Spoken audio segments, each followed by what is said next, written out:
Hey everyone, and welcome to today's Explainer. If you're a business leader, a software developer, or honestly just someone fascinated by how the law is frantically racing to catch up with technology right now, you are in exactly the right place. Today we're taking a pretty dense, highly impactful piece of legislation and breaking it down into an actionable compliance playbook. We're going to unpack Colorado's new AI law so you know exactly what it means, who it applies to, and most importantly, what you actually need to do about it. To ground this explainer in reality, we're looking straight at the source text, Colorado Senate Bill 26189. Look, this isn't some theoretical framework or a set of loose optional guidelines. It's a comprehensive, signed piece of legislation, and what it strictly regulates is something called automated decision-making technology. If your business operates in Colorado, or frankly, even just touches the data of Colorado residents, this single document is about to fundamentally change how you build, buy, and use software. So here's our game plan for today. We'll start with the new AI law, then look at consequential versus routine tasks, dive into developer responsibilities, unpack meaningful human review, and finish up with a compliance countdown. Let's jump right in. Part 1. The new AI law, regulating automated decisions. The core goal here is regulating automated systems that profoundly impact people's lives. And the whole thing hinges on the specific definition, automated decision-making technology, or ADMT. Interestingly, this deliberately goes way beyond just the latest artificial intelligence buzzwords. ADMT actually includes any technology that processes personal data and uses computation to generate outputs. Think predictions, recommendations, classifications, rankings, or scores. Basically, if your software computes data to guide or even just assist a judgment about a person, it's very likely sitting right under this broad umbrella. Moving on to Part 2, consequential or routine, scoping the law.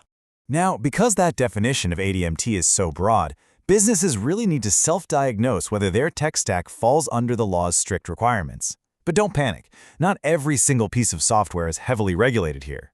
The law actually draws a very clear dividing line to exempt low-stakes, routine actions.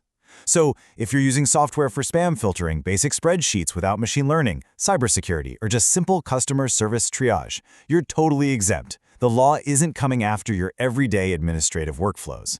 But, and this is a huge but, it fiercely regulates ADMT when it materially influences a consequential decision. That's when the AI's output is a major factor in altering someone's access to crucial services. So, what exactly counts as a crucial service? Well, the bill outlines specific covered domains for these consequential decisions. We're talking about education enrollment, employment opportunities, residential real estate leases or purchases, financial and lending services, insurance, healthcare, and essential government services. If your software touches literally any of these domains, say an algorithm that screens resumes, a model pricing insurance premiums, or a tool approving apartment leases, you need to pay very, very close attention because you are heavily regulated under this act.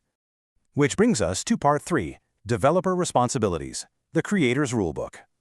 The law essentially splits the world into two camps, the people who make the technology and the people who use it. Let's look at the creators and vendors first. Under this bill, you are considered a developer if you develop, offer, sell, lease, license, or, get this, intentionally modify a covered ADMT. Software vendors absolutely must understand this because developers have entirely distinct legal liabilities compared to their end users. If you build and sell a predictive algorithm for bank loans, you are the developer. And as a developer, you've just been handed a massive new homework assignment. The bill mandates highly specific documentation that you have to provide to the businesses buying your software. You need a statement describing intended uses and, crucially, known harmful or inappropriate uses. You have to document the categories of training data you used, specifically calling out the inclusion of any personal data. You must disclose known system limitations and risks. And finally, you have to provide clear instructions on how the buyer should appropriately use the system and conduct their human review. Basically, you can't just sell a mysterious black box anymore. You have to provide the manual detailing exactly how that box thinks and exactly where its blind spots are. And you know what? Your job isn't even done at the point of sale. Developers are legally obligated to provide notices of material updates. If you release a patch, push a new version, or tweak the model parameters in a way that materially changes the system's outputs or its intended use, you absolutely must notify the deployers. Your ongoing liability means keeping your users fully informed as the technology evolves. All right, Part 4, Meaningful Human Review, the Deployer's Guide. Now let's flip the script from those who make the software to those who actually use it in the real world. The legislation calls these end users deployers. If you're a business in Colorado utilizing a covered automated system to make consequential decisions about consumers, like say an HR department using an AI resume scanner, you are a deployer. The law gives consumers a powerful right. They can opt out of solely automated consequential decisions and request human reconsideration. But this leads to a critical million-dollar question. What actually makes human review meaningful? Because the Colorado legislature made it crystal clear that simply having a human bureaucrat blindly rubber stamp an AI's decision is absolutely not legally sufficient. To stay compliant, businesses have to establish highly specific training processes for their human reviewers. If your staff handles human review, look at this as a mandatory training opportunity. These are the recommended training topics straight from the bill. First, staff must be explicitly trained not to just default to the system's output. Second, they have to understand the output's intended use.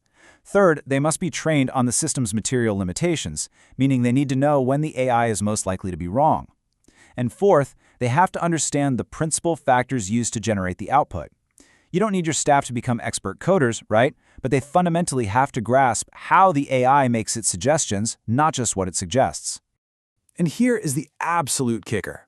Reviewers must have the actual designated authority to approve, modify, or straight up override the consequential decision. A truly meaningful human reviewer has to hold the power to change the AI's mind based on their own look at the primary evidence. If your human reviewer can't physically or bureaucratically override the software, your business is out of compliance. It's that simple. Okay, finally, Part 5, the Compliance Countdown, Enforcement and Deadlines. So when does this all go down? Here is the timeline every business needs to have circled on their calendar. The law officially takes effect on January 1st, 2027. That's your runway right now to get your tech stack audited and your staff properly trained. It's also super important to note that the Colorado Attorney General has exclusive enforcement power here. There's no new private right of action for individual lawsuits under this specific part of the law. Then, starting in January 2028, the Attorney General begins annual reporting on enforcement actions. And finally, by January 1st, 2030, a special cure period, which right now gives businesses a 60-day window to fix violations before facing penalties, will be completely repealed. Wow, we have covered a massive amount of ground today, translating some seriously dense legislation into a clear, actionable playbook. We've seen how developers have to open up their black boxes and document their personal data usage, and how deployers must train their teams for true, meaningful human review on consequential decisions. So I want to leave you with this final provocative thought. Look at the automated tools your company relies on right now. If a consumer challenged a consequential decision today, could your human reviewers genuinely explain and override that AI? Will your business be ready when that 2027 deadline hits? Take this playbook, evaluate your tech stack, and start preparing right now. Thanks so much for joining me for today's Explainer.